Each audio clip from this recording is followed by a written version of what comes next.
Pai, em nome do teu Filho, é que eu te peço, Senhor.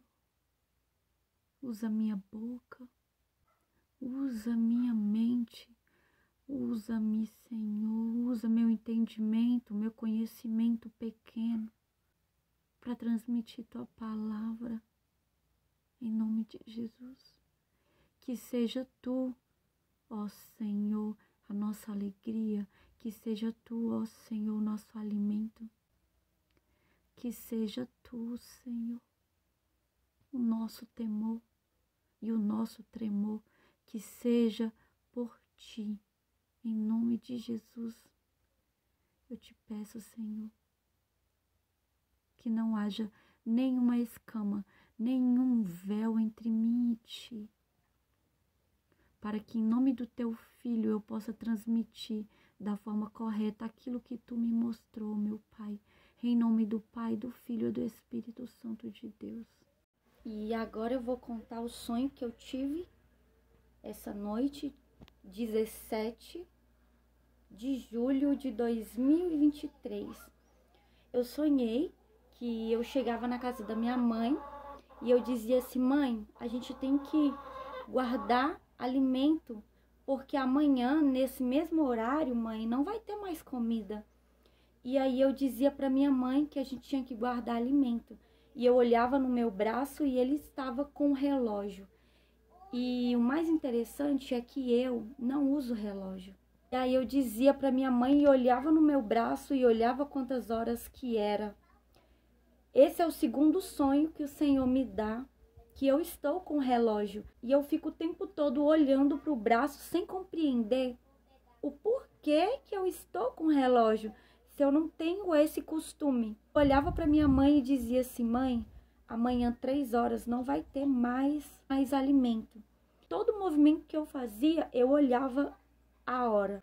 Me intrigava e eu olhava quantas horas. Que eu via que toda a terra seria assolada pela fome. Nesse sonho, e eu dizia assim: mãe, a gente precisa guardar alimento nas vasilhas, porque amanhã, nesse horário, não vai ter mais alimento para a gente comprar. Minha mãe dizia assim: filha, pega 3 panelas que tem lá e traz aquelas panelas grandes. E eu disse: tá.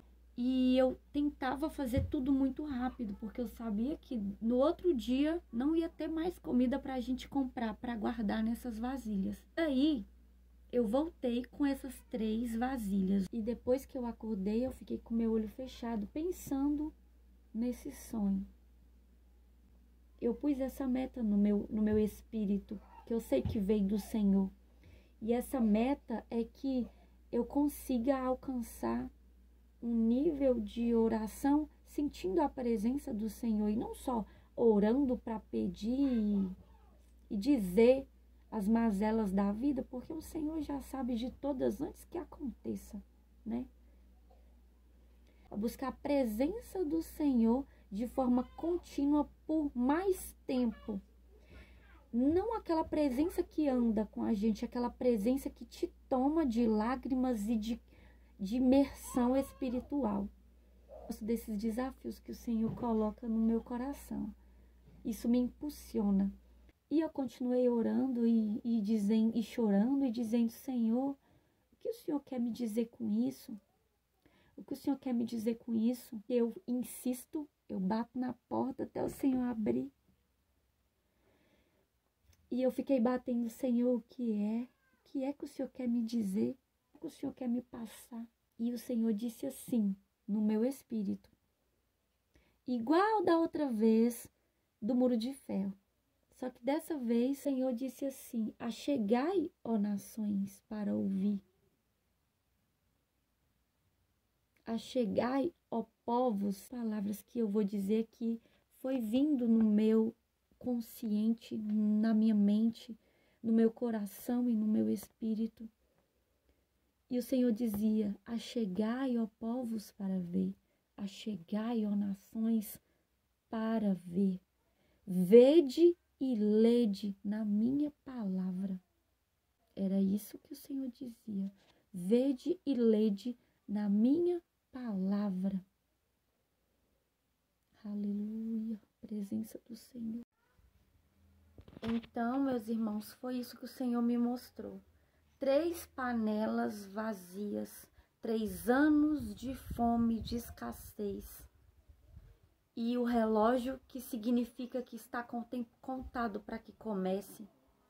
Por isso que aqueles que ouvirem, aqueles que atentarem à palavra do Senhor, eles entenderão o tempo que começará. No caso que o Senhor me mostrou, está tão perto que é como se fosse amanhã, 3 horas da tarde. Este era o versículo que estava na tela do meu celular. Naum 3:14. E por que esse verso estava na tela do meu celular? Porque eu dormi noite passada ouvindo a Bíblia. O Senhor se move, Ele tem as formas dele falar, e eu presto atenção nas sutilezas que o Senhor transmite.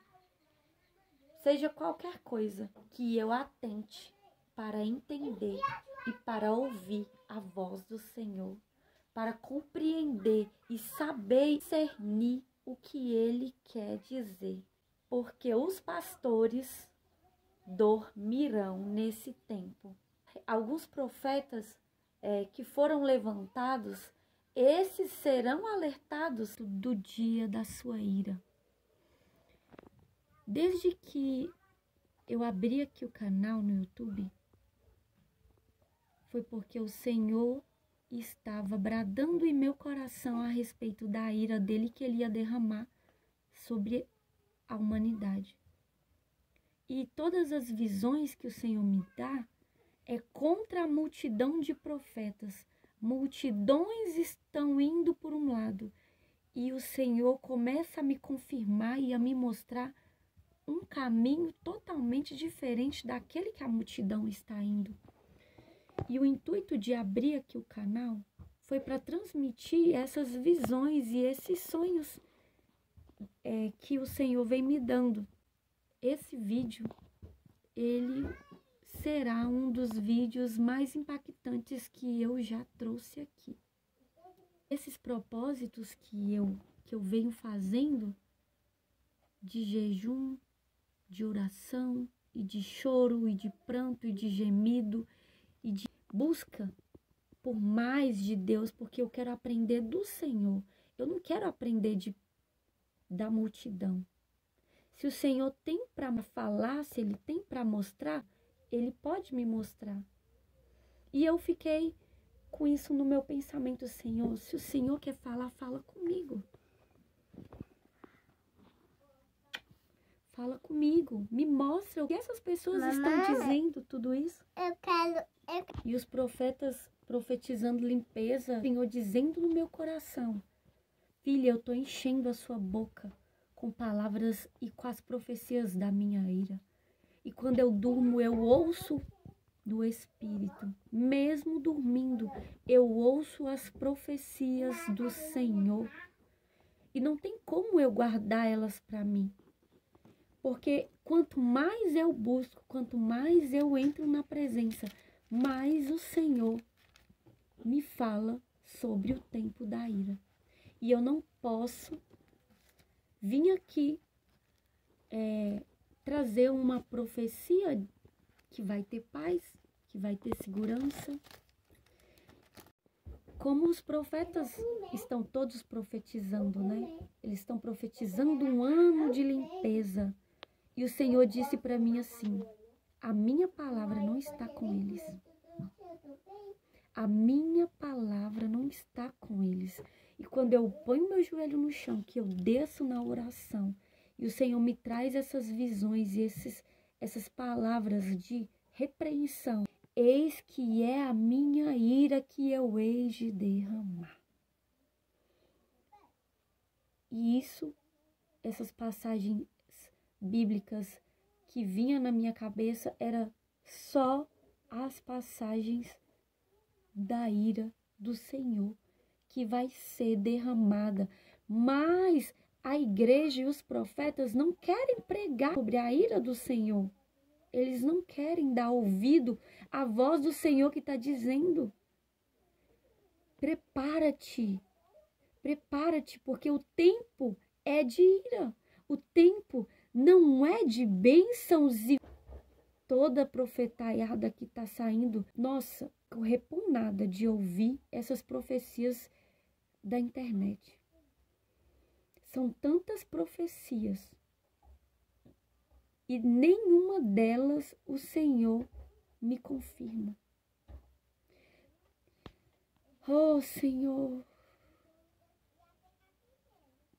por que me chamou para um caminho tão difícil? O caminho que o Senhor escolheu para que eu seguisse na palavra dele. Tudo que ele me falasse era para eu dizer para quem quiser ouvir.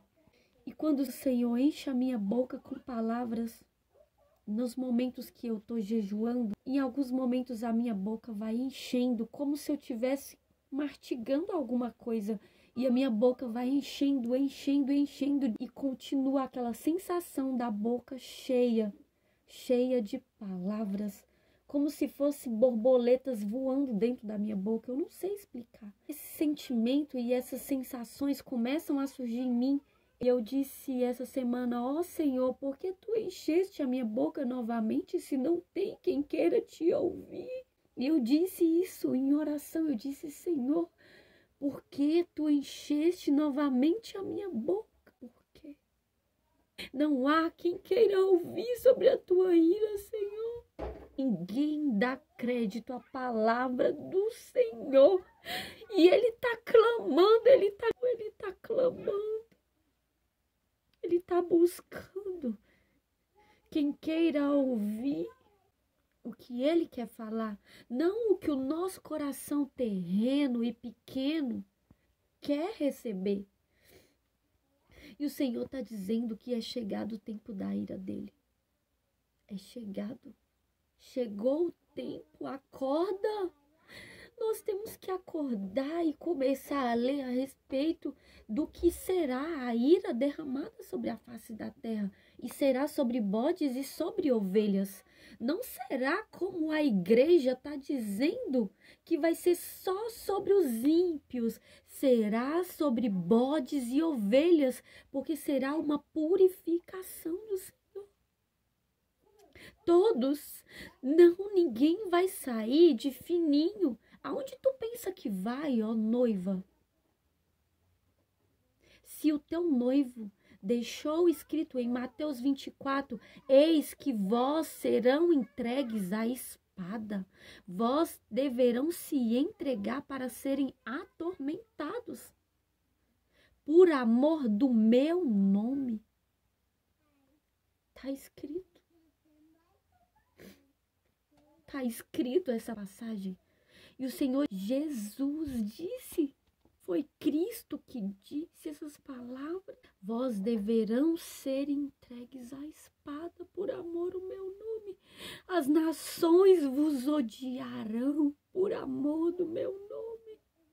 Mas sejas perseverantes até o fim e sereis salvos. Aonde a noiva do Cordeiro pensa que vai, que ela quer apagar essas palavras que saíram da boca do noivo. Será? É isso que eu fico pensando. Esse povo não lê, esse povo não lê. Ou eles não entendem. O Senhor vem revelando a palavra dele, dizendo que ele quer que os vossos corações sejam circuncidados. Circuncidai os vossos corações e o vosso entendimento, para que ledes e entenda que é chegado o tempo da ira do Senhor. Ouve.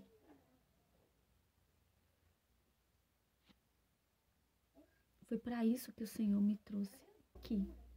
Como o Senhor me revelou lá no comecinho, quem tiver ouvido vai ouvir, quem quiser ouvir, que ouça.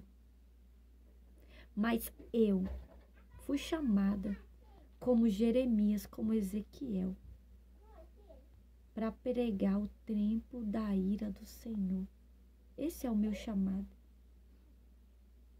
O Senhor me tirou para fora, ele me tirou para fora, porque a congregação não quer ouvir, discrimina o profeta que prega a ira de Deus. Por isso ele me puxou para fora e me instruiu para que eu passe apenas aquilo que agrade a ele. Eu temo o Senhor é minha alegria e o Senhor é o meu temor. Tem um verso que diz: o Senhor é a minha alegria e ele também é o meu espanto. Tem um verso que diz que o Senhor encheu a minha boca novamente para pregar da ira. A primeira vez que essa sensação aconteceu foi na época da eleição, logo quando eu abri aqui o canal. E agora, novamente, o Senhor está dizendo que é chegado o tempo da fome sobre a face da terra. E será da forma que ele deixou escrito na palavra dele. Os gafanhotos de Joel. Naum, capítulo 3, versículo 14 e 15. Guardem água em reservatório para que não falte quando o exército inimigo cercar a cidade. Mais abaixo diz assim: como gafanhotos acabaram com a colheita. Naum está dizendo aqui sobre os gafanhotos. E nesse momento que eu li este versículo, que ele estava na tela do meu celular, neste momento veio no meu pensamento, no meu entendimento, Joel 2. Antes de chegar à terra, é como um paraíso, e depois que chega, é como um deserto.